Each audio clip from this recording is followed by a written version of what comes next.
Hello? Miss Rosel Abad Montecillo. Hawak na namin ang anak mo. Asan kayo?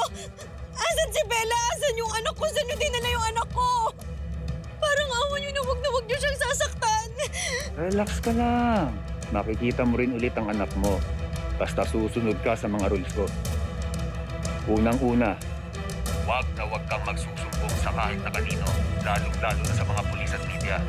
Pangalawa, maghanda ka ng 20 million. 20 million? Oh, di ba? Heredera ka ng Abad Chocolate? Ano lang sa'yo to? Basta ihanda mo ng 20 million at hintay mo yung susunod na tawag ko. Ay, teka, sandali! Pakausap mo muna sa akin yung anak ko!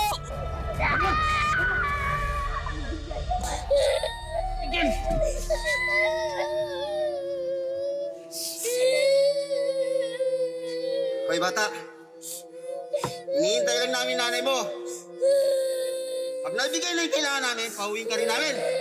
Paano po ako? Wala akong pakialam sa'yo.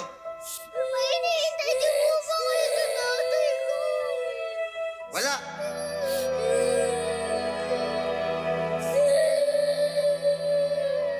Oh, mama mo, kausapin mo. Bella! Bella, anak! Wait lang! Hintayin mo lang si Mami!